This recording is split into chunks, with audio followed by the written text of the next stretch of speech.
atau ada dalam analisis HBU itu apa saja, Raihan?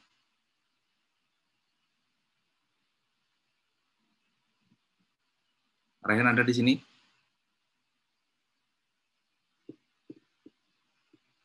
Raihan Maulida? Kayaknya ke kamar mandi dah, Pak. Ke kamar mandi ya. Oke. Saya beralih ke Doni karena hari ini Juli kan. Doni, ada 4 kriteria, ada 4 testing di dalam analisis HBU apa saja, Doni?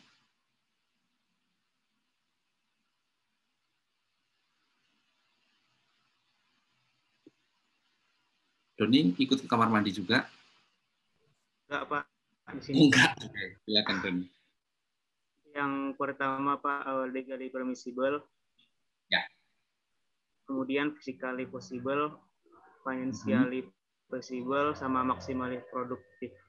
Ya, itu. Oke, ada 4 kriteria itu, sekaligus ada 4 testing gitu ya. Ya, kriteria berarti ada 4 testing itu terkait dengan analisis HBU sebagaimana disampaikan oleh Doni tadi gitu ya.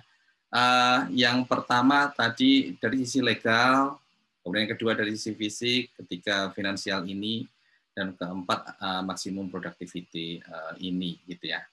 Nah, mungkin bisa dijelaskan ke kita sebenarnya kalau kita membahas yang ketiga ini financial feasibility analysis atau untuk mengecek apakah secara financially itu visible atau enggak, berarti kita sudah mengecek ke 2 kriteria sebelumnya gitu ya, yaitu kriteria terkait dengan physical possibility untuk mengecek physically possible, apakah secara fisik itu possible, dan yang kedua adalah legal permissibility atau untuk mengecek legally permissible atau enggak gitu ya.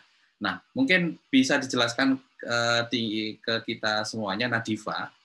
Nadifa, physically possible itu apa?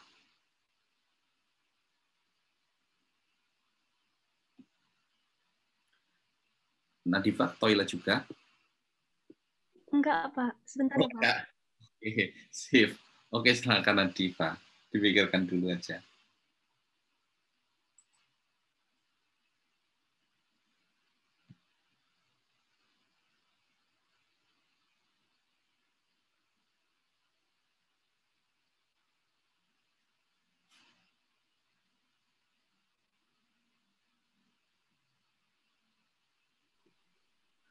Kalau yang physical possible itu peruntukan tanah, bangunan yang biasanya dilihat dari sisi fisik, Pak. Seperti luas tanahnya, bentuk, topografi, kualitas tanah, sama ukurannya.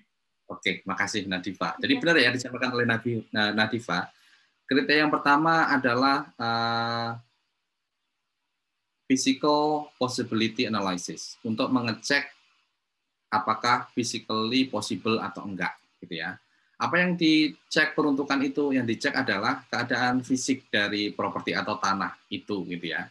Dari luas tanahnya, dari kemiringan, topografi, kualitas tanah dan sebagainya. Untuk tanah dengan karakter fisik seperti itu, peruntukannya cocok atau tidak gitu ya. Itu yang kita sebut sebagai physical possibility analysis tadi. Nah, yang kedua adalah legal permissibility, legally permissible atau enggak.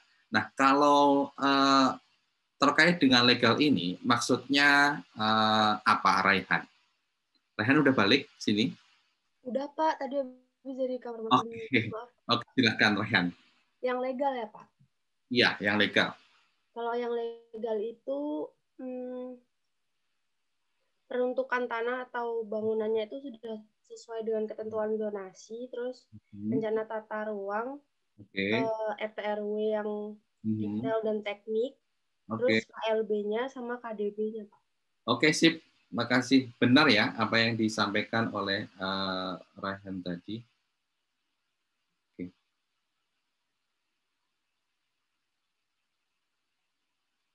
Oke. Jadi yang disampaikan oleh Raihan Maulida tadi benar. kriteria yang kedua yang kita cek adalah apakah legally permissible atau tidak, gitu ya. Nah, berarti kita mengecek peruntukan itu sesuai dengan peraturan atau tidak. Ada peraturan yang dilanggar atau tidak. Peraturan terkait apa? Terkait zonasi misalnya. Mungkin RT RW, mungkin ada rasio-rasio atau koefisien tertentu yang kemarin kita bahas, ada lantai, ada dasar atau apapun gitu ya, koefisien apapun, itu yang kita pertimbangkan. Oke. Nah, selanjutnya setelah keduanya itu, jadi kan sebenarnya masing-masing peruntukan itu akan menyortir peruntukan gitu ya. Masing-masing tes tadi akan menyortir peruntukan. Oke. Pertama mungkin peruntukannya macam-macam, kemudian kita seleksi secara fisik menjadi lebih sedikit gitu ya. Kemudian kita seleksi lagi dengan aspek legal atau peraturan menjadi lebih sedikit lagi, baru kemudian kita melakukan analisis finansial ini, gitu ya. Oke, analisis finansial akan kita bahas nanti sebenarnya sama dengan, dan juga akan kita analisis yang keempat terkait dengan maksimum productivity. Jadi analisis ini kita lakukan, kemudian kita pilih satu yang terbesar, itulah yang akan menjadi peruntukan yang HBU, highest and best use. Ya. Oke, kita mulai pembahasan kita. Tadi ini kita sudah bahas ada 4 kriteria HBU tadi, kita sudah membahasnya minggu kemarin dari legally, physically, financially, kemudian maximally productive. Oke.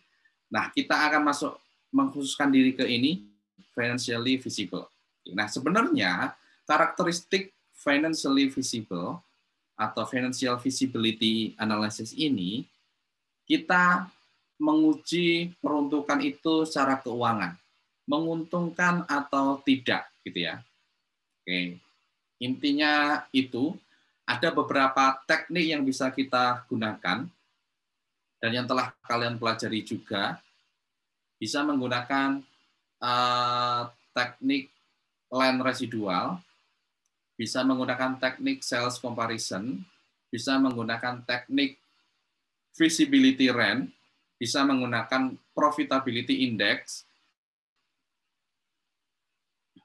atau apapun gitu ya yang bisa kita gunakan. Nah, hari ini kita akan mengkhususkan diri ke 2 hal. Oke, ada 2 teknik yang akan kita bahas, sales comparison dan land residual method. Sales comparison ini adalah sales comparison oleh end user gitu ya. Nanti akan kita bahas. Oke. Penjualan apa yang kita bandingkan. Oke, nanti akan kita bahas. Dan yang kedua tadi nanti adalah land residual method. Oke, kita mulai dari satu persatu. Kita mulai dari sales comparison approach by end user sales. Oke. Intinya, Bapak. Oke. Bapak boleh izin bertanya nggak, Pak? Oke, Gif. Silakan, Gif. Jadi di PPT minggu lalu, ini kan ada case ya, Pak. HBU tanah seluas 800 meter. Oke. Nah, di sini kan kita kayak ngilang-ngilangin gitu ya, Pak. Kayak ngilang-ngilangin gitu. Misalnya yang apa sih yang possible untuk legal dan lain sebagainya. Nah, kalau case-nya nih, Pak. Jadi di Jakarta kan ada Kodamar tuh, Pak, yang komplek perumahan Angkatan Laut. Nah, di sana, Pak, itu tuh ada SPBU khusus buat mereka sendiri, Pak. Nah, berarti poinnya di saat kita melakukan penilaian itu, kita ngelihat juga ya, Pak, komplek perumahannya tuh isinya siapa-siapa aja gitu, atau gimana ya, Pak? Oke, ada tanah digunakan untuk SPBU, tapi SPBU-nya itu dalam perumahan. Dalam perumahan. Sementara di sini kan kalau seandainya misalnya dia masuk ke physical possibility, tapi ke legal permissibility itu udah dicoret kan, Pak, SPBU-nya kalau di PPT. Okay. Nah, iya itu, Pak. Oke. Pak. Jadi tadi si Givani tanya, misalnya ada satu bidang tanah digunakan untuk SPBU dan SPBU itu digunakan untuk mungkin khusus militer ya, Giv ya. Dia bukan untuk keperluan pribadi juga kan ya? Iya, Pak. Jadi dia bayarnya nggak pakai uang, tapi pakai ada kertas warna kuning gitu deh, Pak. Oke. Jadi mungkin gini ya. Kita perlu lihat dulu itu ada di zonasi apa. Kita gini. Kita bisa menarik kesimpulan bahwa oke, peruntukan itu sekarang saat itu menjadi SPBU di situ gitu ya. Tapi kita bisa melakukan justifikasi bahwa sebenarnya SPBU di situ itu bukan highest and best use di situ gitu ya. Dengan kriteria kita, dengan kriteria yang secara umum gitu ya. Tetapi sebenarnya kan gini, ada beberapa hal gitu ya yang mungkin kita mengesampingkan aspek dari highest and best use itu gitu ya. Saya nggak tahu lokasinya di mana. Mungkin kalau kita nilai gitu ya, misalnya ya HBU itu dari aspek fisik, kemudian legal dan apapun gitu ya, itu bisa digunakan untuk misalnya legalnya memenuhi juga, bisa kita gunakan untuk komersial. Yang itu mungkin akan menguntungkan gitu ya. Lebih menguntungkan daripada digunakan untuk residensial, dan pasti lebih menguntungkan dibandingkan dengan SPBU yang hanya melayani ke itu gitu ya. Mungkin secara analisis HBU memang itu bukan HBU-nya. Saat ini yang terjadi bukan HBU-nya, tetapi kan kita mempunyai kepentingan di situ gitu ya. Kita mempunyai kepentingan yang ya kita tidak harus HBU gitu ya. Misalnya tadi saya juga dulu kan saya di BKF juga, di dekat BKF itu ada SPBU yang memang khusus untuk militer gitu ya, yang memang khusus untuk militer tetapi sebenarnya itu ada di pusat kota lah gitu ya, di pusat kota di Jakarta Pusat dekat lapangan Banteng. Kalau sebenarnya itu digunakan untuk komersial apapun gitu ya, misalnya digunakan untuk mungkin shopping mall, mungkin restoran atau apapun, pasti lebih menguntungkan. Jadi kalau kita hitung-hitung HBU itu bukan HBU gitu ya.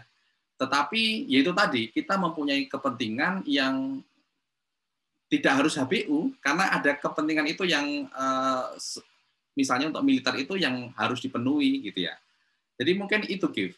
Mungkin kalau kita lihat, kita analisis gitu ya, itu bukan HBU, tetapi kan tidak selalu harus HBU karena ada kepentingan-kepentingan yang harus kita penuhi itu, misalnya untuk militer itu tadi. Mungkin seperti itu, Gif. Oke Pak. Berarti kalau seandainya di UAS nanti itu kita harus menganalisis yang memang dia sudah jadi HBU, Pak, atau gimana? UAS nanti saya belum memberikan gambarannya, tetapi bukan HBU, bukan terkait HBU. Oh, bukan terkait HBU. Oh ya. Bukan terkait HBU. Tapi ya saya belum bisa ngasih itu ya, tetapi ya bisa dikaitkan dengan HBU, tetapi bukan ada tanah kosong dikasih luasnya ada tanah kosong di tempat ini silakan dianalisa HBU-nya, bukan seperti itu. Tapi ya nanti ditunggu aja 2 minggu lagi sebagai surprise gitu ya.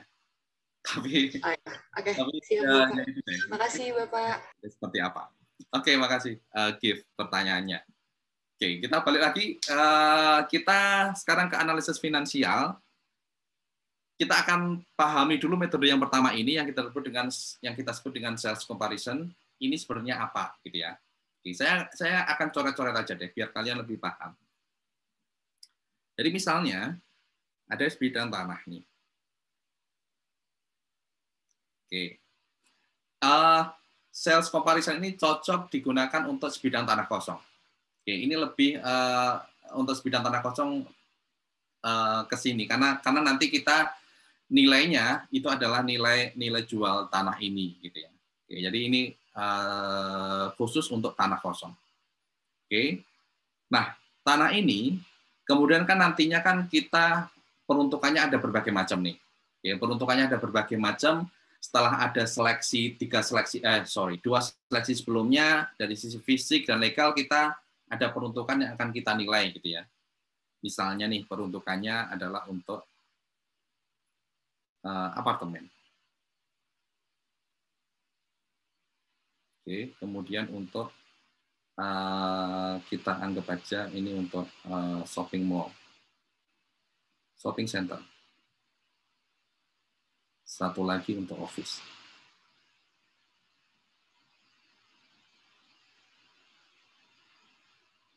Jadi ini ada orang yang mempunyai tanah gitu ya. dan dia ingin menjual tanah ini. Anggapannya gitu, anggapannya ceritanya seperti itu. Orang ini akan menjual tanahnya dan akan digunakan untuk 3 peruntukan ini, apartemen, shopping center, dan office. Oke. Nah, masing-masing peruntukan ini kan dia mempunyai developer tersendiri-sendiri gitu ya, yang akan membeli tanah dan akan dibangun properti ini. Jadi ini ada orang tersendiri, ada orang tersendiri, dan ada orang tersendiri. Nah, orang ini itu akan mempunyai perhitungan terkait dengan produktivitas usahanya. Kalau apartemen dia pasti tahulah nanti dia akan dapat berapa, kemudian untungnya nanti seperti apa, dan sebagainya. Shopping center juga seperti itu, office juga seperti itu. Dia mempunyai penilaian ekonomi sendiri-sendiri terkait dengan usahanya nanti, gitu ya. Sehingga akibatnya apa? Akibatnya masing-masing orang ini akan mempunyai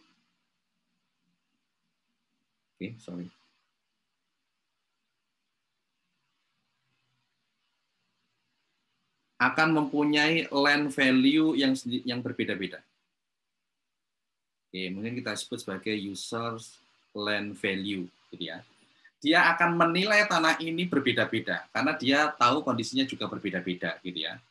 Jadi misalnya yang apartemen dia menilai tanah ini sebesar XX, shopping center XXX, office XXXX, gitu ya. Dia mempunyai penilaian yang berbeda-beda. Oke. Nah, sebagai penilai, kita memperoleh data ini dari mana? Dari survei. Oke. Kita melakukan survei, misalnya di daerah itu sebelumnya dibangun apartemen, maka harga tanah waktu membeli itu berapa, misalnya, gitu ya. Saat dibangun shopping center, mungkin supermarket atau apapun di situ, dulu bayar tanahnya berapa. Untuk office juga berapa, gitu ya. Intinya dia mempunyai user land value yang berbeda-beda. Ya, masing-masing ini mempunyai land value yang berbeda-beda. Oke. Nah, analisis HBU berarti kita melihat mana yang mempunyai land value yang tertinggi. Oke, jadi HBU di sini adalah yang mempunyai land value tertinggi.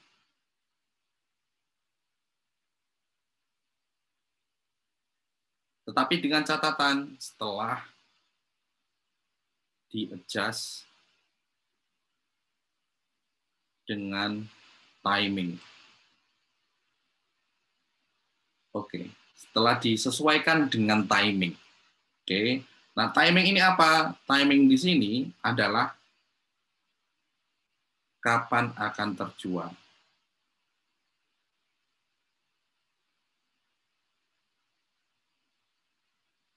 Terjual berarti ini digunakan atau digunakan gitu ya. Oke. Jadi ini mungkin misalnya office ini mempunyai land value yang tertinggi gitu ya. Dia mempunyai land value yang tertinggi. Kemudian kita tidak serta-merta memilih office sebagai peruntukan HBU. Kenapa seperti itu? Karena bisa saja kalau tanah itu diperuntukkan untuk office, terjualnya bukan saat ini gitu ya. Mungkin penggunaan untuk office masih beberapa tahun lagi gitu ya. Timingnya berbeda-beda. Timing kapan terjual dan akan digunakan itu berbeda-beda. Inilah yang akan kita sesuaikan. Oke. Sehingga land value-nya di sini adalah land value setelah kita sesuaikan dengan timing. Oke. Berupa present value kan sebenarnya. Oke. Nah, ada beberapa pendapat yang berbeda terkait dengan kapan properti itu terjual atau digunakan gitu ya. Ada yang pendapat yang berbeda soal timing ini, gitu ya. Oke. Ada yang menganggap timing ini sebagai kapan properti itu terjual, di mana terjual saat tanah itu terjual, di mana terjual saat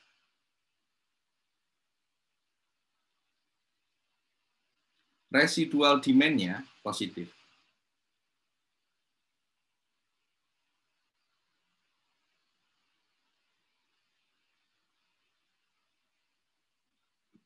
Oke, gitu ya.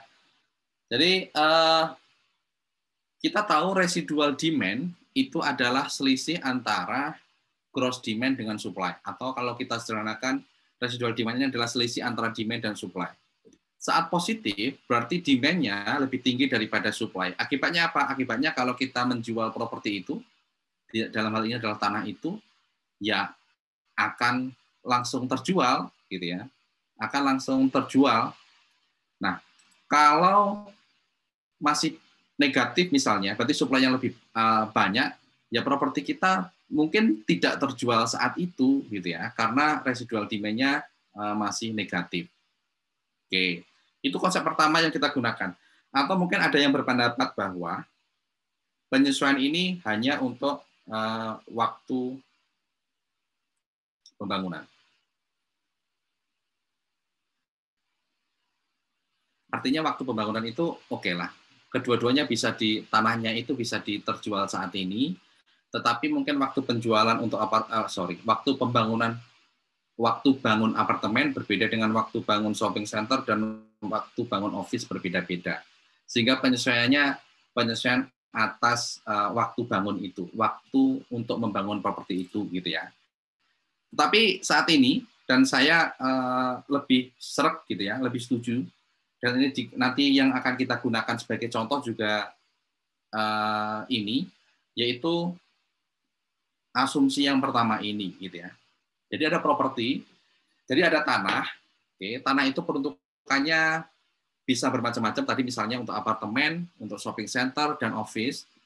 Tetapi kalau tanah itu diperuntukkan, dijual dan khusus diperuntukkan untuk shopping center, misalnya, tidak akan bisa terjual saat ini. Karena apa? Karena misalnya keadaan retail saat ini, pasar retail atau pasar shopping center misalnya saat ini masih negatif, gitu ya. Jadi supply-nya masih banyak sehingga kita tidak bisa menjualnya sekarang. Bisa terjual tetapi menunggu 3, mungkin 5 tahun lagi atau 6 tahun lagi dan sebagainya. Oke, demikian juga dan yang lain-lain, gitu ya. Jadi yang akan kita berikan contoh tadi nanti adalah terjualnya yaitu saat residual demand-nya positif. Jadi saat residual demand-nya positif baru terjual. Ya, mungkin agak membingungkan, tetapi kita nanti akan memberikan contoh dulu deh. Oke, tapi intinya ini adalah nilai tanah untuk masing-masing peruntukan yang kita present value-kan menyesuaikan dengan timing, gitu ya. Nah, contohnya ini. Contohnya sekarang ada 435.600 square feet tanah kosong. Setelah kita melakukan analisis fisik dan legal, peruntukannya ini. Oke. Peruntukannya untuk apartemen, retail, shopping center, dan office. Oke. Masing-masing peruntukan ini mempunyai harga jual tanah atau land value yang berbeda-beda. Land sales price yang berbeda-beda sesuai dengan peruntukannya. Dan saat belum terjual, ada holding cost sebesar 25.000 per tahun, $25.000 per tahun. Nah, holding cost ini adalah biaya-biaya yang harus ditanggung oleh pemilik tanah sebelum tanah itu terjual. Contohnya apa? Misalnya pajak, misalnya adalah biaya keamanan, misalnya adalah biaya mungkin perbaikan tanah itu, atau ya untuk membersihkan tanah itu, misalnya mungkin ada biaya lingkungan, mungkin sudah ada jaringan listriknya, ada penerangan, tetapi walaupun belum ada propertinya, tetapi ada penerangannya sehingga ada biaya listrik, mungkin ada instalasi airnya sehingga yang perlu membayar iuran tetap PAM-nya misalnya, itu semuanya adalah holding cost. Intinya holding cost ini adalah biaya yang perlu ditanggung sebelum tanah itu terjual. Oke, besarnya misalnya dalam kasus ini adalah 25.000 per tahun. Oke, ini ringkasan dari 3 peruntukan tadi. Oke, untuk peruntukannya ada 3, apartemen, shopping center, dan office. User land value-nya berbeda-beda. Kalau digunakan untuk apartemen, dia berani memberi nilai atau membayar $3 per square feet. Developer shopping center berani membayar 7 square feet. Kalau office berani membayar 8 square feet, gitu ya. Berani membayar itu. Itu sebagai user land value. Tetapi waktu penjualannya itu berbeda-beda. Kondisi pasarnya berbeda-beda. Jadi ini adalah hasil dari step 3, 4, 5 dalam mungkin bisa 6 gitu ya, dalam analisis pasar. Kita tahu keadaan pasarnya setelah kita melakukan analisis pasar ini gitu kan. Kita tahu keadaannya apakah pasarnya residual demand-nya positif atau negatif ya setelah kita melakukan step 3, 4, 5, 6 di dalam analisis pasar gitu ya. Nah, misalnya apartemen.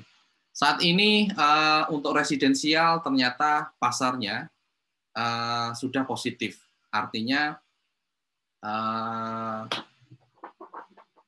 demand-nya lebih besar daripada supply-nya. Akibatnya apa? Akibatnya kalau tanah ini dijual dan peruntukannya langsung untuk apartemen, ya langsung laku gitu ya. Karena tadi keadaannya adalah sudah positif residual demand.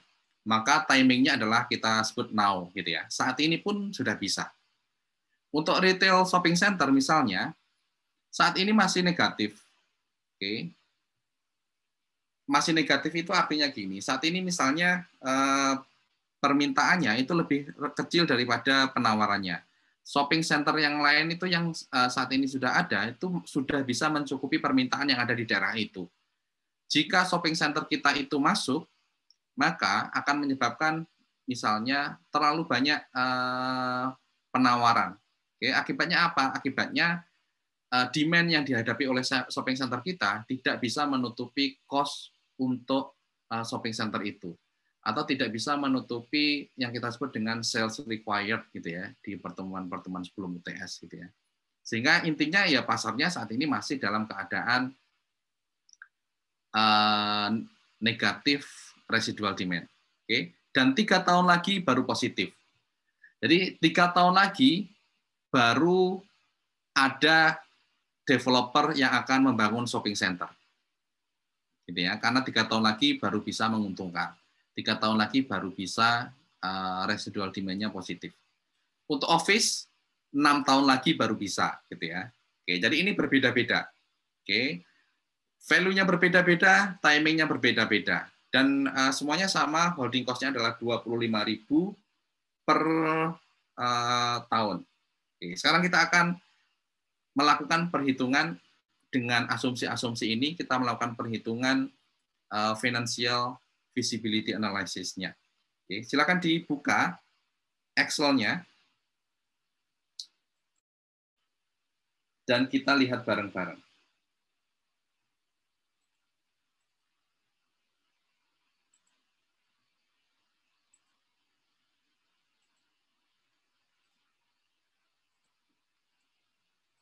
Oke, saya ulangi lagi.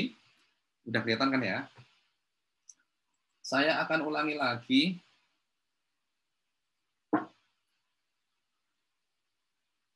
Luas tanah kita tadi adalah 435.600 square feet. Holding cost-nya adalah 25.000 per annum. Oke, per tahunnya 25.000. Oke. Ini peruntukannya. Harga jual tanahnya adalah 378. Nah, timingnya tadi adalah timing untuk mencapai positif residual demand. Saat ini pun apartemen sudah positif, sampai center 3 tahun lagi, office space 6 tahun lagi. Ingat, timing ini mungkin masing-masing orang mempunyai pengertian yang berbeda gitu ya. Saya ikut Fanning, dia mengomong timing di sini artinya kapan keadaan pasarnya akan positif residual demand. Mungkin kalian akan menjumpai nanti kalau misalnya ada soal gitu ya. Timing ini terkait dengan waktu pembangunan properti gitu ya. Jadi apartemen dibangun properti saat ini langsung jadi. Kalau shopping center 3 tahun lagi baru jadi, office space 6 tahun lagi baru jadi dan sebagainya. Tapi saya lebih ke ini terkait dengan keadaan pasarnya gitu ya, terkait dengan demand-nya. Oke, ini adalah waktu untuk mencapai positive demand sehingga merupakan perkiraan akan dibangunnya properti itu. Ya, perkiraan akan dibangunnya properti itu. Jadi shopping center akan dibangun 3 tahun lagi, baru akan dibangun, bukan dibangun sekarang tapi selesai 3 tahun lagi, baru dibangun 3 tahun lagi, gitu ya. Office space bukan berarti bangun sekarang selesai 6 tahun lagi, tetapi 6 tahun lagi baru dibangun setelah melihat kondisi pasarnya. Oke, kita akan melakukan analisis satu persatu masing-masing peruntukan. Kita mulai dari apartemen. Apartemen dibangunnya adalah sekarang. Dibangun dan langsung digunakan sekarang gitu ya. Oke, mulai dibangun sekarang. Artinya kalau tanah tadi dijual sekarang pun sudah laku. Timingnya adalah sekarang. Dan misalnya setelah disurvei ternyata developer apartemen dia memiliki land value-nya adalah $3. Maka $3 inilah yang merupakan nilai dari value apartemen per square feet-nya. Oke, jadi untuk apartemen adalah 3. Kenapa? Karena timingnya adalah 0 gitu ya saat ini. Jadi nilainya 3. Kita tidak melakukan present value lagi. Shopping center. Shopping center dia akan mulai dibangun 3 tahun lagi. Oke. Dan berapa nilai tanahnya tadi? Nilai jual tanahnya tadi, harga jual tanahnya tadi. Oke. Harga jual tanahnya adalah ya harga per square feet dikalikan dengan luas tanahnya. 3.049.200 di tahun ketiga. Oke, ini income-nya. Ada cost yang ditanggung yang kita tadi sebagai holding cost. Holding cost adalah biaya yang perlu dikeluarkan, biaya yang perlu dikeluarkan sebelum tanah itu terjual. Misalnya penjualan tadi adalah akhir tahun ketiga. Tahun pertama perlu mengeluarkan 25.000, tahun kedua 25.000, tahun ketiga 25.000 sebagai holding cost, maka ini adalah net income-nya atau net cash flow-nya atas peruntukan shopping center. Tahun pertama minus 25.000, tahun kedua minus 25.000, tahun ketiga 3.024.200. Selisih antara ini dan ini gitu ya. Oke. Nah, cash flow tadi kita present value kan ke nilai sekarang. Oke. Dengan diskon rate tertentu. Diskon rate ini saya nggak mengulangi ya, ini pelajaran di pengantar penilaian. Nanti PR buat kalian juga untuk membaca ini, bagaimana menentukan diskon rate. Oke, biar ya kalian paham diskon rate itu dapatnya dari mana. Diskon rate, tapi intinya diskon rate ini adalah return yang diharapkan oleh investor dengan melihat berbagai macam risiko dan peruntukannya untuk shopping center. Oke, misalnya diskon rate-nya adalah 12%, 13%, 14%, menggambarkan risiko. Jika investor menganggap risikonya tinggi, maka ya 14% ini gitu ya. Jadi ini ada beberapa skenario. Oke, 12% risiko rendah, 13% medium, 14% berarti risikonya tinggi, sehingga return yang diharapkan investor juga tinggi. Kemudian baru kita cari net present value-nya. Oke, rumusnya ya NPV kalau di Excel. Rate-nya ini, value-nya atau cash flow-nya tadi adalah ini. Sehingga ini net present value-nya. Untuk diskon 12%. Ini net present value untuk diskon 13%. Ini net present value untuk diskon rate 14%. Ini semuanya adalah untuk 435.600 square feet. Maka per square feet-nya tinggal kita bagi. NPV kita bagi dengan luas tanah tadi. Oke. Dapatlah 4,84, 4,72 dan 4,59 gitu ya. Ini berarti ini adalah value tanah itu per square feet jika peruntukannya adalah untuk shopping center. Oke. Nah, kita sudah menganalisis 2. Sebelum kita masuk ke analisis yang 3, yang untuk office space, mungkin Rosi kalau di antara dua peruntukan ini, Rosi, apartemen dan shopping center, mana yang menjadi kandidat HBU? Apakah apartemen ataukah shopping center? Rosi ada di sini? Atau ke toilet juga? Ada, Pak. Oke. Silakan sih.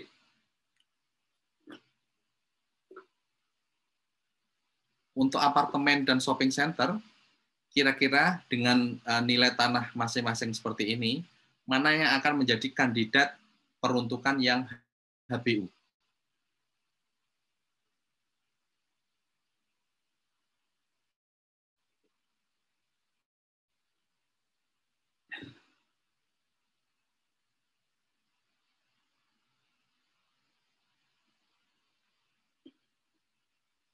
Apakah apartemen, apakah shopping center? Shopping center ya, Pak? Iya. Kenapa shopping center? Value-nya lebih gede, Pak. Ya, gitu ya. Dari kita melihat value, karena ini kan sebenarnya,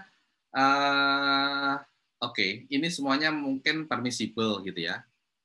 Semuanya lebih dari 0. Tapi kita melihat shopping center itu lebih tinggi daripada apartemen. Apartemen tadi hanya 3, shopping center 4, sekian. 4, besar gitu ya, 4, sekian. Kita lanjut yang ketiga sebelum kita nanti diskusi terkait dengan office space. Office space mulai dibangun, jadi tanah itu kalau dijual ke office space mungkin ada yang mau beli, kemudian akan dibangun office mungkin setelah 6 tahun.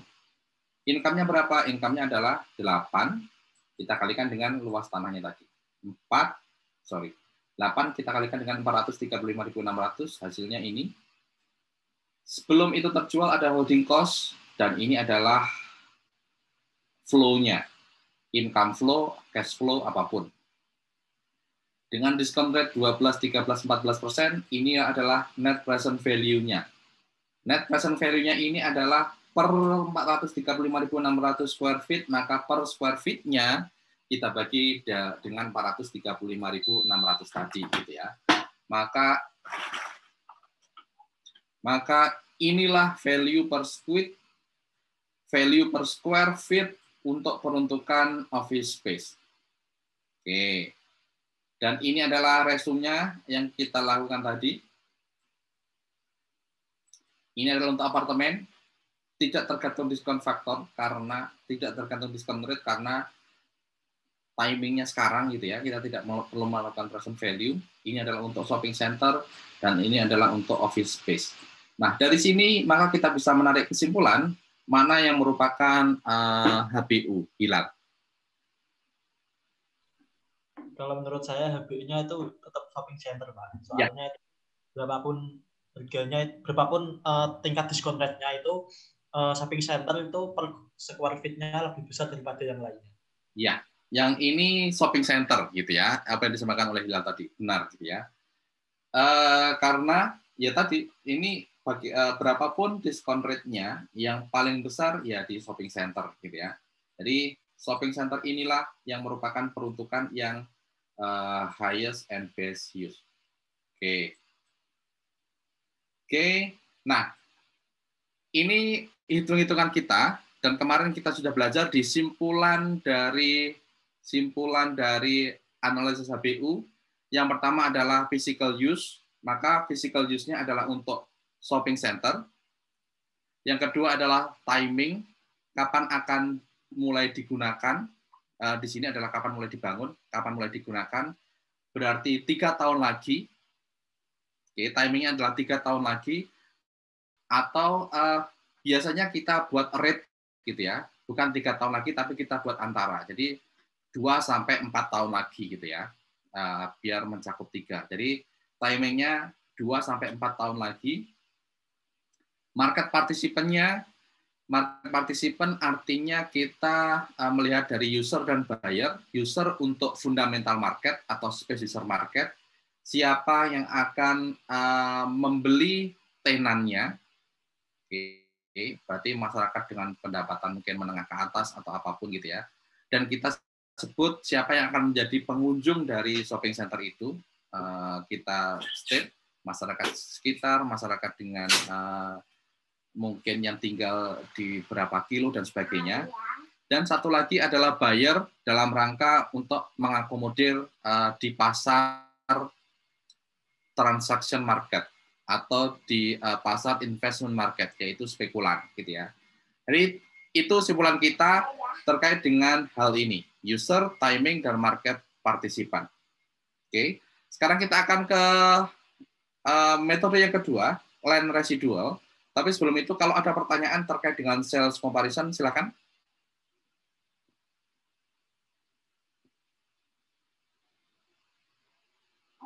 Ya. Hilang kemana sih? Di mobil. Nanti suruh diambil mama sana. Mama ambilin gitu. Mama aja.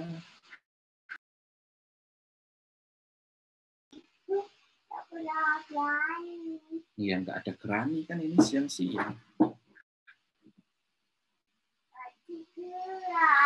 Masih siang. Ayo diambil.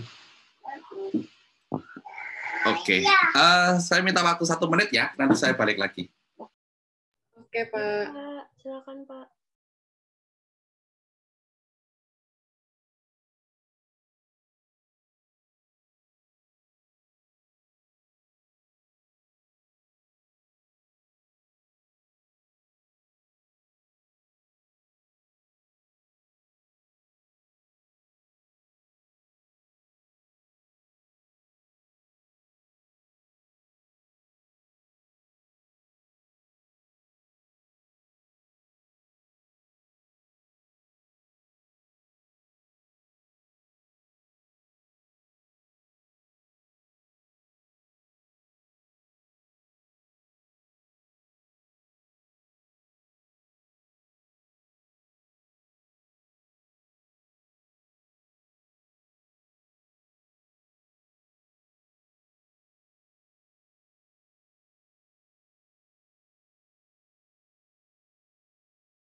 Oke.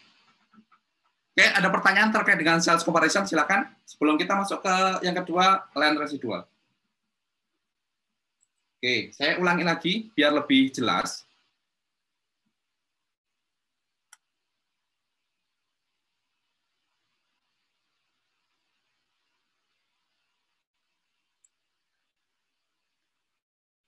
Oke, ini tadi sudah. Oke, ini recap kita. Jadi kita ambil salah satu nilai NPV karena biasanya identik gitu ya, biasanya sama. Kalaupun berbeda, biasanya yang kita lakukan adalah kita yang menggunakan diskon faktor yang mungkin yang kita yakini gitu ya. Jadi misalnya kalau 12, 13, 14 tadi kita yakinnya mana, ya, itu yang kita pakai. Tapi kalau nggak yakin semuanya, biasanya yang kita ambil yang tengah-tengah deh, yang 13%. Ya. Kemudian nilainya kita bandingkan. Di sini simpulan HBU kita adalah retail shopping center. Dan ini adalah simpulannya, use-nya untuk retail. Timingnya adalah 2-4 tahun. Padahal tadi 3 kan tadi. Asumsinya tadi adalah kita dapat 3, tapi kita bisa membuat range seperti ini. 2-4 tahun. Usernya seperti ini. Masyarakat sekitar, untuk bayarnya adalah spekulatif. Jadi sekali lagi market partisipan ini menggambarkan 2 pasar gitu ya. Kita kan sudah mempelajari 2 pasar fundamental di mana dia membeli properti digunakan untuk memenuhi kebutuhannya dan investment. Ini atau spesiser gitu ya. Investment market. Ini biasanya untuk tujuan spekulatif gitu ya. Oke, dan untuk fundamental market kita bisa kita sebutkan saja gitu ya. Siapa yang membeli tenan untuk tujuan spesies tadi dan mungkin siapa pengunjungnya gitu ya. Siapa pengunjungnya kita sebut juga di situ. Oke, jadi intinya itu untuk analisis HBU perlu 3 ini yang kita utarakan, physical use, timing, dan market partisipannya siapa. Oke, kita next metode yang kedua, land residual method. Oke, kata kuncinya adalah ini, land residual. Kata kuncinya adalah land residual. Berarti metode ini dia mengukur nilai tanah,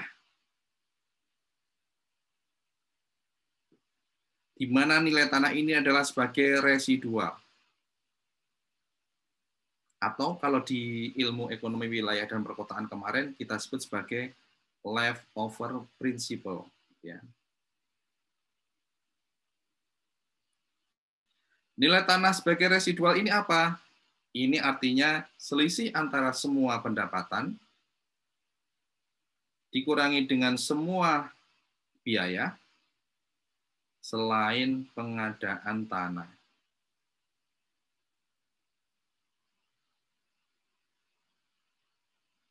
Jadi intinya adalah kita melakukan proyeksi pendapatannya nanti apa-apa-apa, dikurangi dengan semua biaya, kita present value-kan, itulah nilai tanah. Dan untuk analisis HBU berarti kita memilih land residual yang paling tinggi. Jadi intinya kita semua income kita proyeksikan, semua biaya kita perhitungkan, dan kita present value-kan ke sekarang. Oke.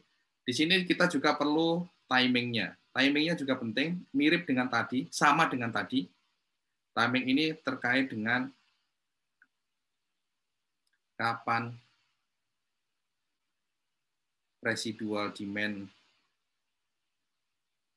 akan positif.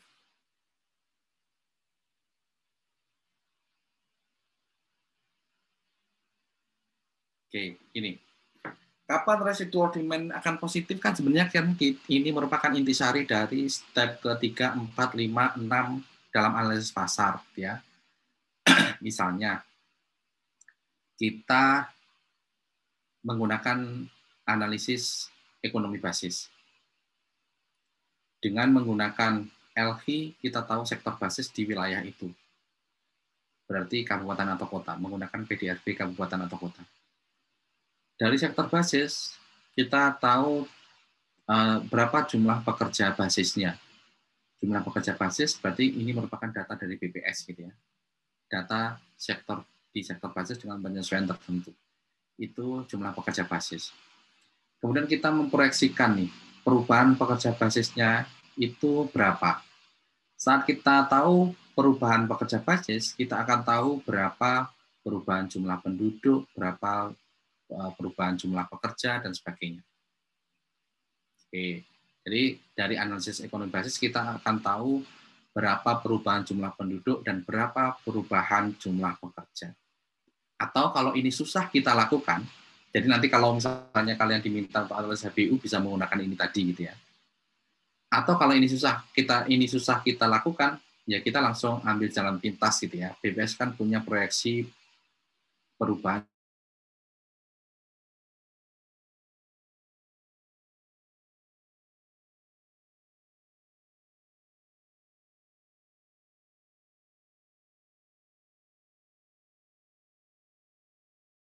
jumlah penduduk dan perubahan jumlah pekerja. Dari perubahan jumlah pekerja, kita akan tahu berapa tambahan office, ruang untuk office. Ya. Pekerjanya misalnya kita tahu proporsi yang memerlukan kantor berapa gitu ya. Akhirnya kita tahulah tambahan pekerja office. Dari sini kita tahu jumlah demand. Kita tahu demand, perubahan demand dan jumlah demand-nya untuk office. Kemudian supply-nya kita dengan melihat supply saat ini seperti apa, gitu ya. Supply saat ini di daerah itu perkantorannya seperti apa. Dari kedua itu kita bisa membandingkan apakah residual demand-nya negatif atau positif. Oke, itu yang pertama untuk perkantoran. Yang kedua, dari jumlah penduduk kita akan tahu berapa kebutuhan residensial. Oke, itu berarti demand. Supply-nya kita lihat nih, demand-nya, supply-nya seperti apa. Misalnya tadi untuk apartemen gitu ya, kebutuhan untuk apartemen berapa. Kemudian dari sisi supply-nya kita survei nih, apartemennya seperti apa. Sehingga kita bisa memperoleh kesimpulan saat ini kondisinya seperti apa. Apakah kondisinya positif residual demand atau negatif residual demand. Kalau negatif, kapan akan menjadi positif, kan bisa kita proyeksikan. Demikian juga untuk retail gitu ya. Retail berarti terkait dengan pendapatan, terkait dengan perubahan jumlah penduduk tadi, berapa kenaikan pendapatan, sehingga kita akan tahu keadaan retailnya saat ini seperti apa, apakah negatif atau positif residual demand. Itu analisis fundamental, analisis yang kompleks gitu ya. Kalau ini tidak bisa kita lakukan, untuk mengetahui apakah saat ini kondisinya itu adalah positif atau negatif, ya kita survei aja dengan pengamatan kita di tempat itu gitu ya. Misalnya terkait dengan perkantoran nih. Ada nggak perkantoran yang kosong tidak berpenghuni? Kalau ada, berarti saat ini residual demand-nya adalah negatif. Gitu ya. Kira-kira kapan positif, itu judgement kita. Oke. Kemudian terkait dengan apartemen seperti itu. Bagaimana keadaan kondisi apartemen kita saat ini, gitu ya? Apakah rata-rata sudah penuh? Kalau rata-rata sudah penuh keadaan apartemen di tempat itu, maka keadaannya pasarnya adalah mungkin positif. Saat ini positif residual demand. Jadi kalau saat ini kita membangun apartemen, ya langsung laku, gitu ya. Kemudian yang ketiga, kita melihat misalnya terkait dengan retail juga seperti itu. Kita lihatlah di sekeliling kita masuk ke Indomaret atau Alfamart misalnya. Bagaimana setiap hari permintaan kedatangan pengunjung di situ. Kalau rame banget gitu ya, berarti mungkin sudah positif. Jadi seandainya kita membangun Indomaret, Alfamart di tempat itu masih laku dan masih bisa menutupi ongkos gitu ya. Itu cara yang kedua dengan kita melihat sekeliling gitu ya. Oke, jadi nanti seandainya ada PR terkait dengan analisis HBU yang kalian lakukan juga seperti itu. Bisa menggunakan analisis yang fundamental. Kalau tidak bisa, ya bisa menggunakan ya memperkirakan tetapi ada judgement-nya. Nanti kita bahas. Oke, kita kok nyampe di situ tadi, kita mau membahas apa ya? Oke, kita balik lagi residual. Nanti akan kita bahas lagi itu. Oke, kapan residual demand akan positif. Oke. Intinya hanya seperti itu. Oke. Sekarang kita balik lagi ke Excel untuk bagaimana perhitungan land residual method ini. Sebelum saya nanti membuka pertanyaan lagi ya. Satu lagi, land residual method. Oke, misalnya kita masih menggunakan data yang sama dengan yang tadi.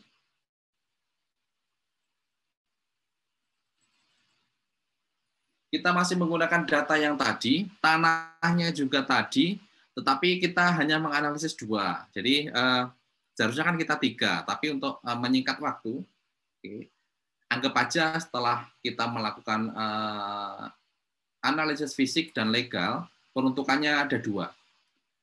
Untuk shopping center dan untuk office, gitu ya. Jadi ada 2 itu, dan kita sekarang akan melakukan analisis land residual. Nah, ini adalah untuk shopping center. Oke.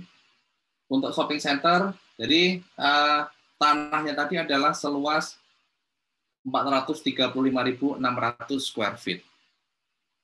Dan yang akan dibangun menjadi shopping center adalah sebesar 100.000 square feet. Oke. Kenapa seperti itu? Ya karena mungkin hanya 1 lantai dan kalau shopping center di daerah yang tidak terlalu ramai di Amerika Serikat itu biasanya hanya 1 lantai, gitu ya. Jadi supermarket yang besar, gitu ya. Misalnya di Urbana-Champaign di Illinois misalnya hanya 1 lantai biasanya, hanya 1 lantai, gitu ya.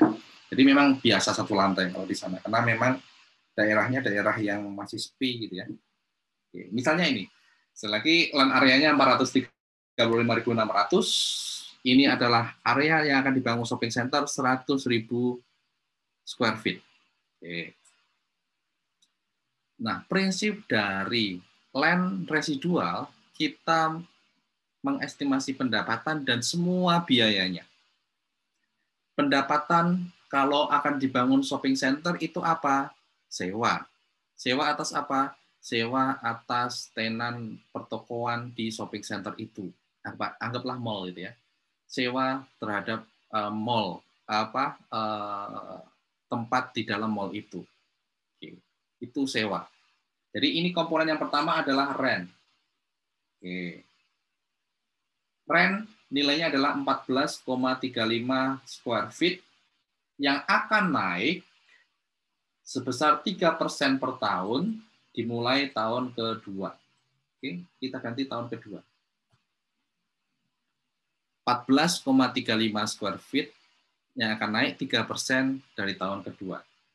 Jadi saat ini, kalau mall itu ada, mall seluas 100.000 square feet ini ada, maka sewa yang akan diterima oleh mall itu, totalnya, pendapatan total dari sewanya adalah 14,35 dikalikan dengan 100.000. Oke. Inilah pendapatannya jika mall itu sekarang ada dan semuanya dihuni. 1.435.000. Tahun kedua naik 3%, berarti kita kalikan dengan 1,03. Tahun ketiga naik 3% lagi, kita kalikan 1,03 lagi dan seterusnya. Kita kalikan 1,03 lagi. Inilah perkiraan rent, pendapatan dari sewa, dengan asumsi semuanya laku terjual. Oke. Kemudian kita identifikasi semua biayanya. Biayanya terdiri dari apa saja? Building cost. Untuk membangun mall itu, untuk membangun shopping center itu. Misalnya 65 per square feet. Oke. 65 per square feet yang dibangun adalah 100.000, berarti building cost-nya adalah 6.500.000. Kalau dibangun saat ini, dan dia naik 3% per tahun, semua cost misalnya naik 3% per tahun asumsinya. Maka kalau dibangun saat ini, 6.500.000, dibangun tahun kedua, 6.695.000, di tahun ketiga, 6.895.850, gitu ya. Naik 3% terus. Oke. Kemudian, apa komponen lainnya? Operating cost. Operating cost ini adalah cost yang akan ditanggung oleh di mall itu, gitu ya. Ya bermacam-macam. Mungkin untuk kebersihan, mungkin untuk keamanan, untuk listrik, untuk AC, apapun gitu ya. Misalnya ditanggung oleh mall itu. Dan operating cost-nya adalah 30% dari income.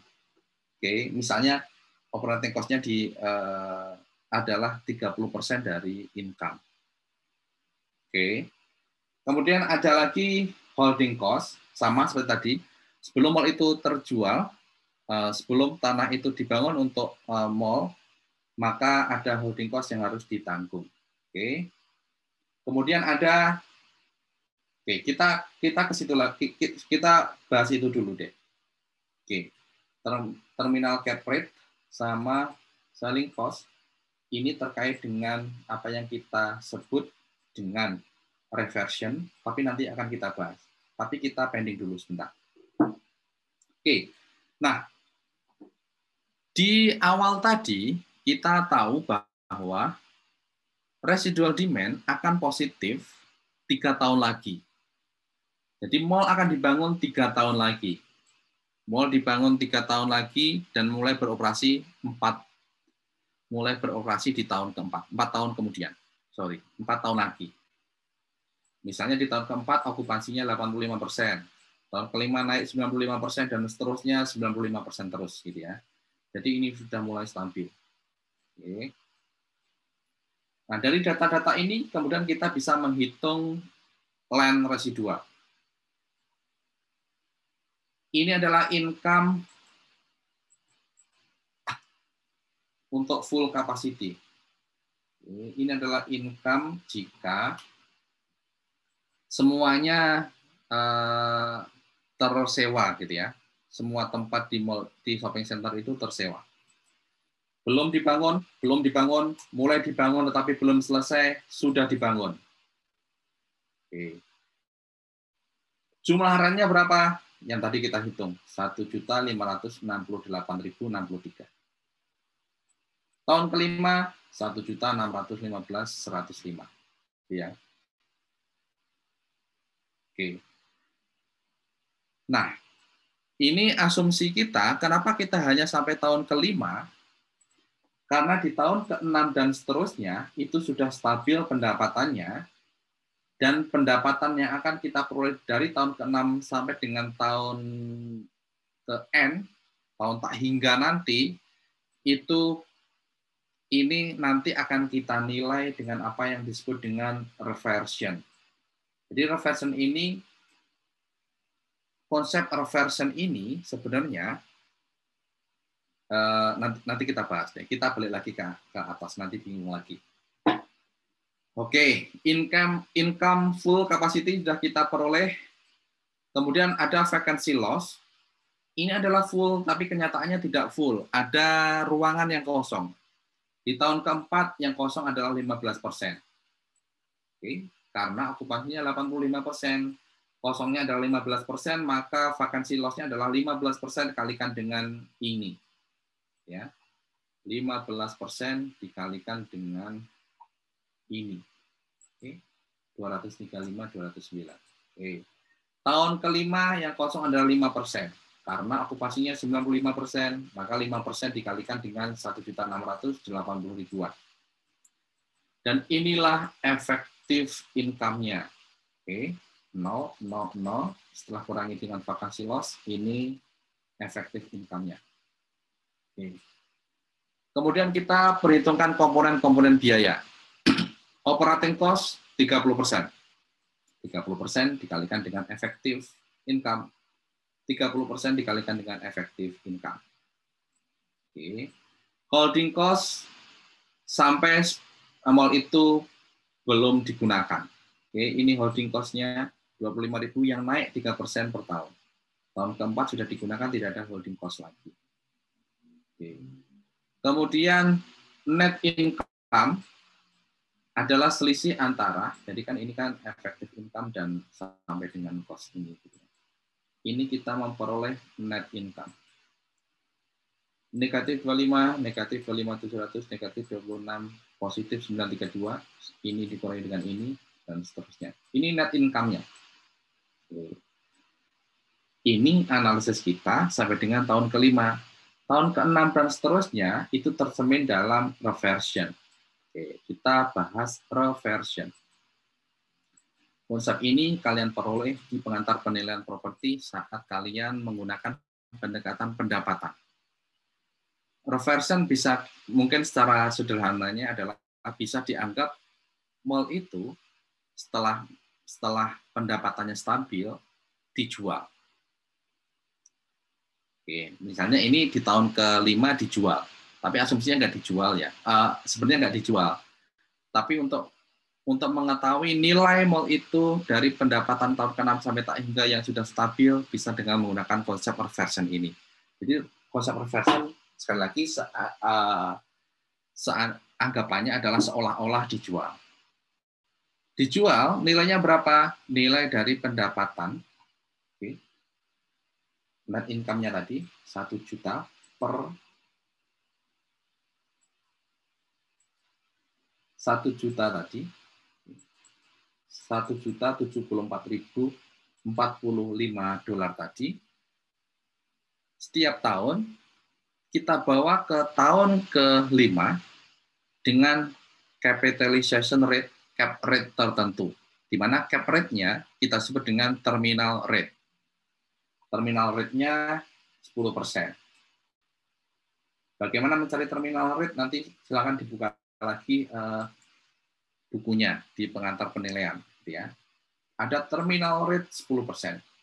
Maka nilai dari anuitas dari income sebesar net income sebesar 1.074.045 tadi adalah 1.074.045 dibagi 10%. Nilainya adalah 10.740.449. Oke. Nah, karena konsep reversion tadi adalah seolah-olah terjual, ada selling cost. Selling cost-nya tadi adalah 3% selling cost-nya adalah 3%.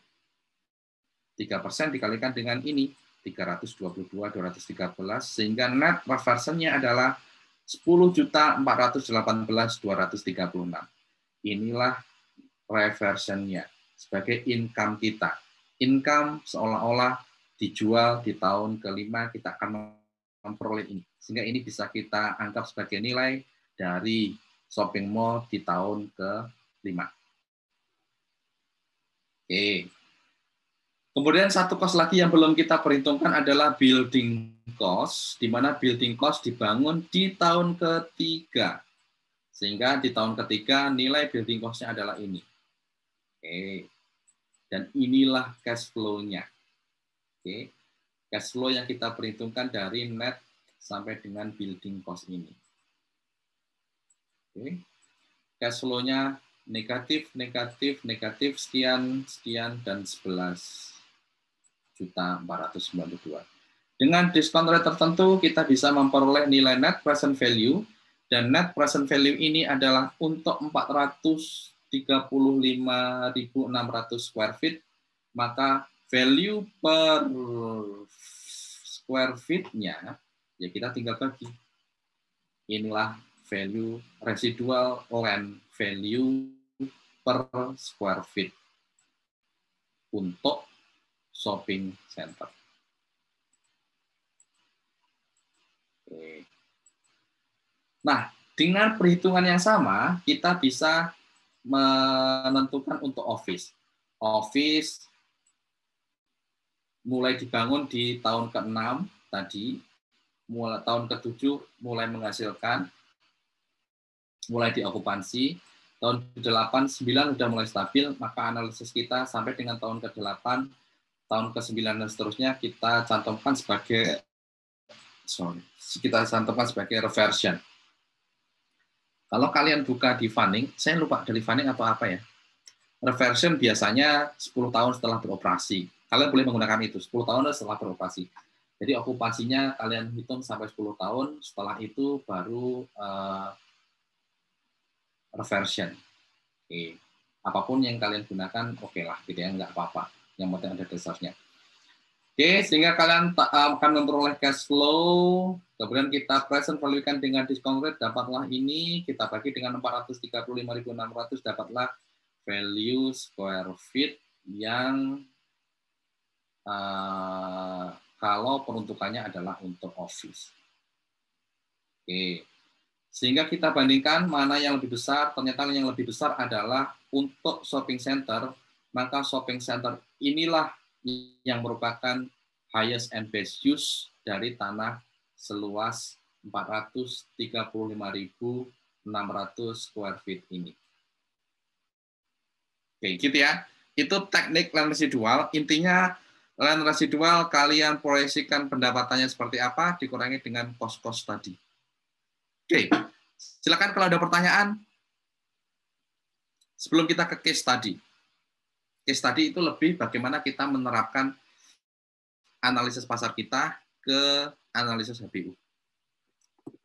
Mungkin agak membingungkan, uraiannya detail, tapi nanti kalian baca lagi deh. Kalian baca lagi.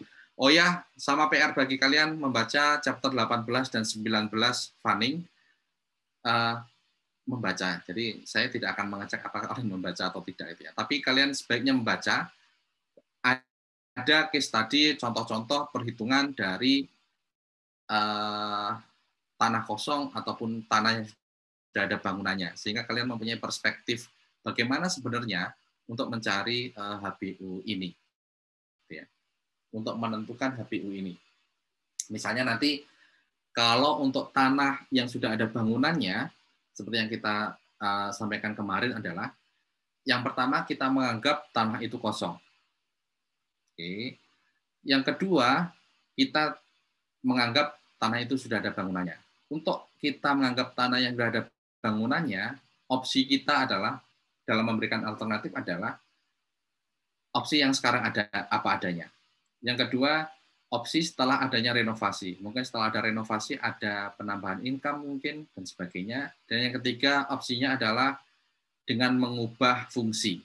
Oke, ada bangunannya, kemudian kita ubah fungsinya, mungkin akan income-nya akan berbeda dan sebagainya, baru kita bandingkan gitu ya. Jadi biasanya kalau untuk properti yang sudah ada bangunannya ada dua jenis HBU. HBU untuk tanah yang seolah-olah kosong dan HBU yang sudah ada bangunannya dengan berbagai macam alternatif yang mengikuti gitu ya. Nanti dibaca di Fanning chapter 19. Pak, izin bertanya, Pak. Oke, silakan. Rehan ya. Silakan. Dari tadi kan Pak Teguh udah jelasin kan, Pak, tapi contohnya kan kebanyakan semuanya shopping center terus office. Nah, kalau untuk residensial sendiri baiknya pakai metode apa ya, Pak? Kan nggak ada pendapatannya gitu. Kalau misalnya itu zonanya buat residensial gitu. Terima kasih, Pak. Oke, jadi ya benar gitu ya yang disampaikan oleh Rehan ya tadi ya. Ini terkait dengan ini sebenarnya sama dengan sama dengan saat kalian melakukan penilaian dengan pendekatan pendapatan. Itu adalah untuk properti yang menghasilkan gitu ya. Ini adalah untuk properti yang menghasilkan. Jadi lebih cocok land residual ini karena ada proyeksi income, ini adalah untuk properti yang menghasilkan. Sedangkan untuk residensial, kita perlu membedakan dulu ya, residensial ini adalah residensial yang benar-benar murni residensial. Residensial yang digunakan untuk kos-kosan, kita anggap itu bukan residensial. Mungkin agak berbeda dengan waktu kalian mata kuliah properti residensial ya. Yang saya jelaskan ini adalah yang untuk benar-benar residensial. Kalau kita membandingkan yang benar-benar residensial, artinya kita membuat suatu, misalnya zonanya adalah zona campuran. Oke. Zonanya campuran, jadi bisa untuk residensial, bisa untuk komersial, bisa untuk apa saja. Maka yang bisa mengakomodir keduanya itu adalah dengan menggunakan pendekatan yang pertama tadi kita bahas, sales comparison. Tetapi sebenarnya konsep kita adalah bagaimanapun di zona, misalnya zonanya adalah zona campuran, peruntukan untuk office ataupun untuk retail, bahkan untuk manufaktur, biasanya akan lebih tinggi dibandingkan dengan residensial. Jadi kita bisa mengesampingkan opsi residensial. Karena sekali lagi, kalau zonanya adalah sudah zona komersial, gitu ya, biasanya memang akan lebih tinggi dibandingkan dengan residensial. Jadi opsi residensial bisa kita hilangkan. Ini sesuai dengan teori bid rent yang kita pelajari di ekonomi wilayah dan perkotaan. Masing-masing peruntukan itu mempunyai bid rent yang berbeda-beda. Yang mempunyai produktivitas yang berbeda-beda, di mana urutan produktivitasnya adalah untuk komersial, oke, kemudian baru untuk manufaktur, diikuti residensial, dan yang paling akhir adalah agriculture, gitu ya, untuk pertanian. Jadi kalau sudah ditetapkan zonanya adalah zona komersial, berarti zona komersial ya di pusat kota, gitu ya, di kota. Maka seharusnya kita saat kita melakukan analisis ini, kita bisa mengesampingkan residensial karena sudah pasti HBU-nya akan lebih menguntungkan untuk komersial, gitu ya. Tetapi kalau kita ini untuk yang tadi, untuk land residual. Jadi kita land residual dengan kita mengesampingkan residensial karena sudah pasti kalau di komersial residensial akan kalah, gitu ya. Tetapi sebenarnya kita bisa menggunakan tadi yang sales comparison, karena sales comparison kan kita tidak memandang atau memerlukan perkiraan income. Oke. Karena kita tidak memerlukan perkiraan income, maka kita bisa langsung membandingkan nih untuk residensial seperti apa, untuk komersial dengan contoh masing-masing seperti apa, dan kita bisa membandingkan dalam satu keseluruhan. Kita bisa masukkan ke situ. Oke. Seperti itu, Rehan. Semoga menjawab ya, bagaimana perlakuan untuk residensial. jika residensial menjadi salah satu opsi peruntukan kita. Jawab, Pak. Terima kasih, Pak. Oke, sip. Oke. Ada lagi pertanyaan sebelum kita ke case study? Mungkin agak, sorry ya, agak mengambil jatah kalian, seharusnya kita selesai, tapi masih ada satu hal yang belum saya sampaikan terkait dengan case study. Kita tidak jadi selesai jam 3:30, tapi harapannya sebelum jam 4 sudah selesai. Oke, mungkin langsung ke case study aja, kalau ada pertanyaan nanti sambil kalian lihat. Oke, misalnya case study-nya adalah seperti ini. Kita diminta untuk melakukan analisis highest and best use di tanah kosong yang saya arsir di situ. Oke, berarti kita diminta untuk menganalisis ini, analisis HBU yang ini. Oke, letaknya seperti itu. Jadi dia membelakangi shopping center. Di seberang depannya ada convenience store juga.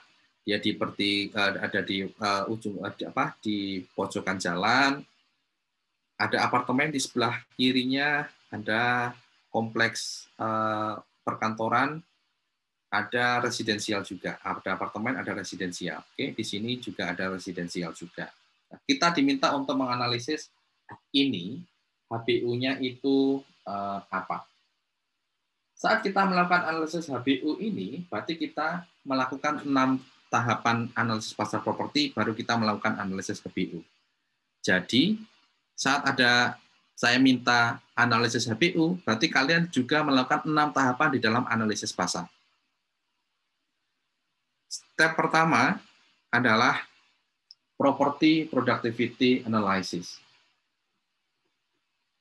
Oke. Jadi di sini kalian ceritakan nih, bagaimana keadaan fisik dari tanah itu. Luas, kemiringan, kualitas tanah mungkin kalau tahu, letaknya di mana, di dekat apa, di jalan apa, itu terkait dengan lokasi. Terkait dengan legal, di zona apa, mungkin sertifikat tanahnya apa, mungkin apapun, kalian ceritakan di situ. Itu kan berarti kita melakukan step pertama di dalam analisis pasar properti. Property Productivity Analysis. Kemudian simpulkan dari Property Productivity Analysis itu. Secara fisik, lokasi, legal, peruntukan tanah tersebut yang memungkinkan itu untuk apa? Ya, berarti kita melakukan property productivity analysis sekaligus kita melakukan 2 kriteria dalam analisis HBU, analisis fisik dan analisis legal. Ya, kita memperoleh simpulan itu. Step pertama selesai. Step yang kedua. Step yang kedua adalah market delineation. Oke. Jadi dari step 1 misalnya, hasil dari step 1 peruntukan yang memungkinkan ada 2 gitu ya. Untuk convenience store, Indomaret, Alfamaret, atau untuk restoran, fast food restoran. Karena tanah seluas itu tidak bisa digunakan untuk hotel misalnya, tidak bisa digunakan untuk office misalnya gitu ya. Oke. Yang kedua adalah market delineation. Kita melakukan batasan pasar, kita menentukan market areanya. Jadi kita ada 2 hal nih yang kita lakukan. Market area untuk convenience store dan market area untuk fast food.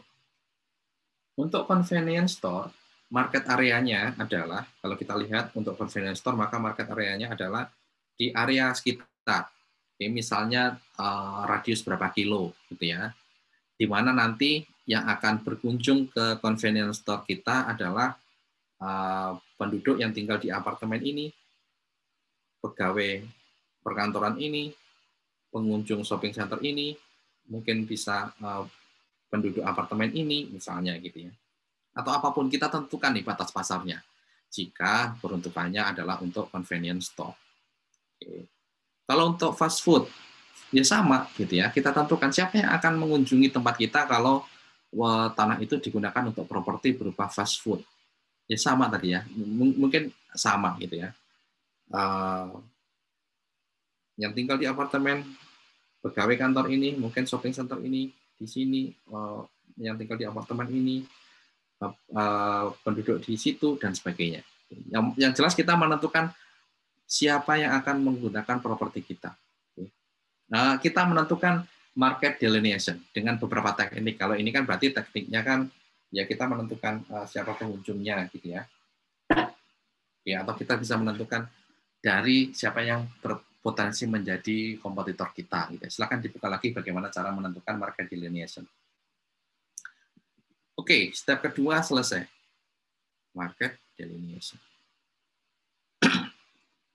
Step ketiga, step keempat, step kelima, terkait dengan analisis pasar. Demand analysis, supply analysis, dan market condition analysis. Kita melakukan berbagai analisis untuk menentukan demand. Dari yang saya ceritakan tadi, bisa dimulai dari location quotient. Kita menentukan supply, sehingga kita tahu market condition-nya, analisisnya seperti apa. Ya. Oke. Dari itu atau hanya kalian mengamati dan memperkirakan. Oke. Mengamati dan memperkirakan. Kalau kalian terbatas waktu, terbatas itu kan kita kan ada beberapa level gitu ya. Kita bisa menggunakan level yang lebih rendah dengan memperkirakan apapun. Nah, atau dengan menggunakan market analysis yang dihasilkan oleh pihak lain misalnya. Nah, misalnya dari 3, 4, 5 ini simpulannya adalah bahwa jika digunakan untuk convenience store, market condition-nya adalah saat ini keadaannya negatif. Artinya, supply-nya melebihi demand. Supply di tempat itu untuk convenience store adalah ini. Ini, shopping center termasuk juga karena sama-sama retail misalnya. Jadi kebutuhan retail dan termasuk kebutuhan convenience store itu sudah bisa dilayani. Sudah kebanyakan yang menyediakan. Luas areanya dengan luas area yang diminta itu sudah kebanyakan. Supply-nya lebih tinggi. Dan akan menjadi positif misalnya dalam 4-7 tahun lagi, itu baru positif. Misalnya dari analisis kita gitu ya. Oke. Sedangkan untuk fast food, saat ini walaupun sudah ada sudah ada restoran, tetapi kebutuhan permintaannya masih lebih tinggi dibandingkan dengan yang bisa dilayani oleh 3 fast food ini. Jadi saat ini kondisinya sudah positif. Oke, berarti ini kita sudah sampai ke market condition analysis. Oke, tahapan yang keenam adalah market capture. Market capture analysis atau marketability analysis. Kalau seandainya properti ini dibangun untuk convenience store, maka capture yang akan diperoleh adalah pro rata. Misalnya pro rata gitu ya. Pro rata berarti ini ada berapa sih? Convenience store ada 1, 2, 3. Jadi misalnya adalah sepertiga gitu ya. Menjadi sepertiga. Nah, kalau ini terjadi, maka tidak menutup permintaan tersebut, misalnya tidak menutup sales required. Artinya tidak bisa beroperasi kalau permintaannya hanya seperti itu, gitu ya. Dan akan bisa menutupi sales required setelah 4-7 tahun lagi tadi, gitu ya. Sama seperti ini. Sedangkan untuk jika digunakan untuk fast food, oke. Ini mungkin pro rata juga gitu ya. Pro ratanya berapa sih ini? Misalnya 1/4 sudah bisa market share-nya 1/4 lah gitu ya. Tetapi masih bisa menutup ini, sudah menutupi cost gitu ya. Nah, baru kemudian kita melakukan analisis HBU di step yang keempat. analisis HBU yang kita lakukan berarti kita mulai dari financial visibility analysis ini, gitu ya. Oke. Ini market tadi telah kita bahas, sudah bahas. Baru kita melakukan analisis HBU. Yang pertama adalah yang untuk convenience store. Kita tahu user sales price-nya. Dari mana kita tahu user sales price-nya? Dari data tadi. Kita juga memperoleh data ini. Datanya adalah di depannya itu sudah ada convenience store yang sudah terjual. Dulu tanahnya itu dihargai $16 per square feet. Di tempat lain juga sama, sekitar $16 gitu ya. Jadi kita bisa memperoleh simpulan bahwa untuk convenience store, user land price-nya $16 per square feet. Untuk fast food, 10. Nah, rata-rata memang 10 gitu ya. Ini yang akan kita gunakan sebagai data. Data yang kita peroleh dengan melakukan survei ini, kita gunakan sebagai data untuk melakukan financial visibility analysis. Oke. User sale price-nya adalah 16. Kemudian year of sale, kapan akan terjual? 5 tahun lagi. Kenapa 5 tahun lagi? Karena kita tadi mengasumsikan 4-7 tahun gitu ya. Kita ambil 5 lah. Gitu ya. Oke. Misalnya ada holding cost atau management cost 10.000 dan kita menggunakan discount rate ini. Seperti tadi, di tahun kelima baru terjual 696. 960 ini dari mana? Ya dari 16 dikalikan dengan luas tanahnya. 1 acre itu 43.650 ya, atau berapa ya? Ya pokoknya sekitaran itu gitu ya. Oke. 16-nya adalah harga tanah per square feet-nya dikalikan dengan luas tanahnya 443. Sorry, bukan 4365 ya. Berapa ini? Ya, pokoknya itulah. Nanti kalian lihat satu square feet itu ada berapa. Oke. Nah, kemudian 435.600, sorry. Salah.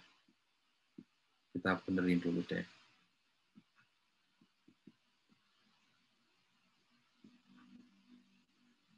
$43.560. 43560 dikalikan dengan 16. Ya, 43560 square feet. Oke. Sama seperti tadi, kita memperoleh ini adalah cash flow-nya, kita hitung present value-nya, dan ini adalah value per square feet. Ini adalah untuk convenience store. Bagaimana untuk yang satu lagi untuk fast food? Fast food saat ini itu sudah positif residual demand. Saat ini dibangun pun sudah, saat ini kita menjual pun ada yang membeli untuk membangun fast food. Kenapa? Karena residual demand-nya positif. Kita menjual tanah itu pun saat ini sudah ada yang akan membelinya untuk didirikan fast food. Ya, maksud saya. Oke. Jadi nilainya berapa? 10 tadi. Ini dari data survei tadi kita. Ini adalah untuk convenience store. Maka dari dua hal ini kita bisa memperoleh simpulan analisis HBU. Ini adalah step ke-7. Use-nya adalah untuk restoran, timing-nya adalah sekarang. Ingat sekarang, karena saat ini sudah residual demand-nya sudah positif. User-nya ada 2. Masyarakat yang akan menggunakan fast food mungkin bisa dijelaskan di sekitar daerah itu, mungkin radiusnya berapa, gitu ya. Dan siapa yang membeli yang akan digunakan untuk membangun fast food. Dan satu lagi adalah yang terkait dengan pasar investment market, berarti ini adalah spekulan. Oke, kita bisa langsung aja sebut sebagai spekulan. Oke, ini simpulan dari analisis HBU kita. Oke, yang jelas ada 3 hal yang perlu kita sampaikan. Use, timing for use, dan market participant-nya siapa. Oke, Itu semuanya terkait dengan analisis keuangan yang kita lakukan, ada 2 teknik itu dan bisa kita terapkan. Oke, silakan kalau ada pertanyaan sebelum kita tutup dengan memberikan PR. Oke, sambil saya menunggu pertanyaan, ini PR-nya dikerjakan secara kelompok, masing-masing 4 orang, jadi silakan merger 2 kelompok sebelumnya. Oke. Kemudian buat analisis HBU, ketentuannya adalah tanah kosong, zonanya komersial atau campuran, biar tidak tabrakan dengan mata kuliah yang lain, oke, yang kalian telah melakukan analisis HBU. Tanah kosong, zonanya adalah komersial atau campuran, bisa menggunakan data yang kemarin dikumpulkan, data penawaran dan transaksi itu, atau data baru, lokasinya bebas di mana aja. Dikumpulkan dan dipresentasikan di pertemuan terakhir. Di pertemuan terakhir kita tidak ada pelajaran, hanya saya mendengarkan presentasi kalian. Oke. Penilaian itu ada komponen art-nya, walaupun harus ada science-nya. Jadi kalau ada satu orang ke orang lain, satu penilai dengan penilaian yang lain, hasilnya berbeda, wajar. Dan pasti mungkin akan beda. Jadi nanti yang jelas bagi saya, yang akan saya nilai adalah yang pertama, ketepatan analisis. Paling enggak kalian tahu kalau HBU itu harus dilakukan dengan analisis pasar properti. Dari step 1 sampai step 6 baru step 7. Analisisnya tepat lah yang kalian lakukan. Yang kedua adalah kompleksitas. Ini terkait dengan kondisi pasar tadi. Kalian bisa mengira-ngira, oke, tapi yang penting ada justifikasi di baliknya. Atau kalau kalian pengen menghitung, lebih bagus lagi gitu ya, dari macam-macam analisis yang kita lakukan. Oke. Dan cara presentasi nanti kalian. Nilainya adalah nilai kelompok, jadi satu kelompok nilainya sama. Jadi nanti terserah kalian bagaimana cara membagi dari masing-masing kelompok itu. Oke, ada 3 hal ini. Oke. Dan saya minta maaf, karena saya yakin di pertemuan terakhir banyak tugas, tetapi ini sesuai dengan RPS kita. Jadi ya dinikmati aja prosesnya. Jangan menjadi beban, tetapi dilaksanakan. Jadi di pertemuan terakhir dikumpulkan sekaligus dipresentasikan. Oke, saya tunggu sampai kalian presentasi. Ini yang deadline-nya waktunya itu di hari terakhir. Pak, izin bertanya, Pak. Oke, silakan Aljeris. Berarti itu analisa HBU-nya nanti tentang yang 4 itu aja kan, Pak? Maksudnya yang bagian 4 itu analisa HBU-nya, Pak. Bagian 4? Ya, yang ada 4 biji itu, Pak, yang fiskali sama apa namanya? Finansial segala macam. Enggak. Seperti yang saya sampaikan tadi, kalian harus melakukan analisis pasarnya dulu. Jadi anggaplah analisis HBU ini adalah step 1 sampai step 7. Step 1, step 2, iya, intinya kan analisis HBU kan kalian ada 4 kriteria itu, tapi 2 kriteria pertama kan dari step 1 analisis pasar. Step ketiganya kan berarti kalian harus step 1, 2, 3, 4, 5, 6 dalam analisis pasar kan kalian lakukan. Itu kalian cantumkan juga. Oke, jadi mungkin secara singkat, mungkin lebih biar sama gitu ya. Kalian nanti membuat 7 step. Analisis HBU bla bla bla gitu ya. Step 1 property productivity analysis, 2 market delineation sampai market capture, dan 7 baru HBU analysis. HBU analysis penekanannya ke finansial gitu ya. Baru nanti simpulannya apa? Simpulannya tadi ada 3 hal itu yang disampaikan. Oke, gitu Aljeris. Tapi jadi tidak hanya langsung fisik lokasi, tapi sekaligus analisis pasarnya kalian tulis juga. Saya bebas panjangnya berapapun. Waktu presentasi belum saya tentukan, saya belum mengira-ngira berapa jam gitu ya. Nanti saya susulkan deh nanti skenario presentasinya seperti apa. Oke, gitu Aljeris, semoga menjawab ya. Baik, Pak, terima kasih, Pak. Oke, sip. Bapak, jadi tugas ini tuh seolah-olah kita tuh sedang menilai suatu tanah, terus kita nanti dapat nih HBU-nya nanti dibikin apa gitu, Pak ya. Tapi nggak sampai ke nilainya kan, Pak ya? Enggak. Sampai HBU-nya buat apa aja. Oke. Sampai HBU-nya buat apa. Dan dipresentasikan gitu ya. Ya, Pak. Terima kasih, Pak. Oke. Pak, bertanya, Pak. Ada lagi, silakan. Oke, Rehan. Ini tadi masih terkait soal pertanyaan saya yang tadi sih, Pak. Ya. Kan tadi kan kalau misalnya residensial sama komersial kan bakalannya akan lebih menguntungkan yang komersial kan, Pak? Iya. Jadi kalau kita menilai HBU di zona komersial atau campuran, baiknya kita nggak usah mencantumkan opsi residensial gitu ya, Pak? Gini, kalau zonanya komersial, iya, untuk komersial aja. Iya, ini sebenarnya kan saya batasi sebenarnya, biar kalian tidak residensial. Jadi nanti peruntukannya, ya saya bebaskan sebenarnya. Kalian mau nulis sesuatu yang sudah pasti bukan itu pilihannya juga nggak apa-apa, gitu ya. Untuk membuktikan aja, misalnya, gitu ya. Jadi kalau salah satu peruntukannya, karena ini kan ada zona campuran nih, berarti bisa untuk residensial misalnya. Kalau kalian pilih di situ untuk residensial, kalian buktikan kalau itu cocoknya bukan untuk residensial, juga nggak apa-apa. Saya nggak membatasi. Jadi kalau mau residensial dimasukkan ke situ, walaupun sebenarnya nantinya hasilnya akan komersial, nggak apa-apa.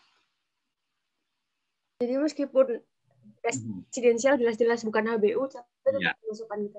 Ya, misalnya kalian iseng nulis aja gitu ya, untuk membuktikan bahwa komersial lebih menguntungkan, nggak apa-apa. Berarti kan kalian menggunakan yang sales comparison kan, kalau itu kan misalnya gitu ya, nggak apa-apa.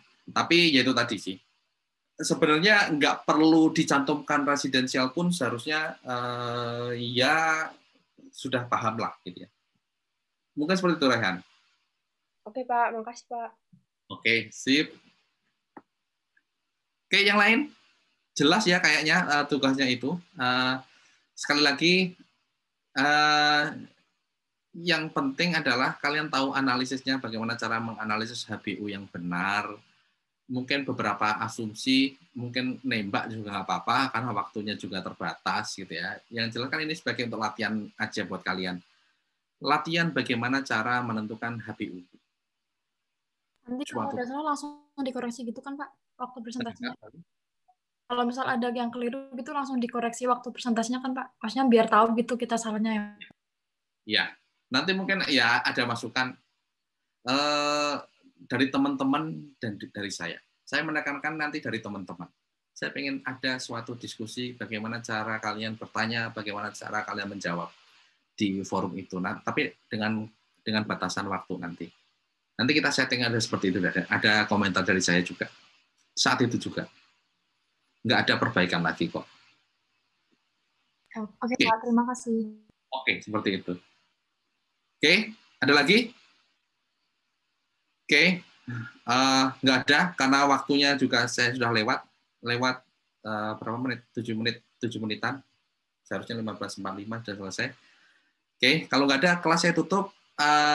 Sampai ketemu besok kita ketemu untuk kuis jam 1. Soalnya seperti biasa 30 pilihan ganda, 30 sampai 35, sekitar 35-an mungkin pilihan ganda. Kita kerjakan bareng-bareng dengan di LMS gitu ya. Oke, selamat beristirahat, selamat nanti selamat bersibuk-sibuk kuliah gitu ya. Ini kan minggu-minggu sibuk buat kalian, jaga kesehatan semuanya, kesehatan jasmani dan rohaninya juga gitu ya, jangan sampai stres. Oke, kelas saya tutup. Selamat sore, assalamualaikum warahmatullahi wabarakatuh. Waalaikumsalam warahmatullahi wabarakatuh. Waalaikumsalam, terima kasih Pak.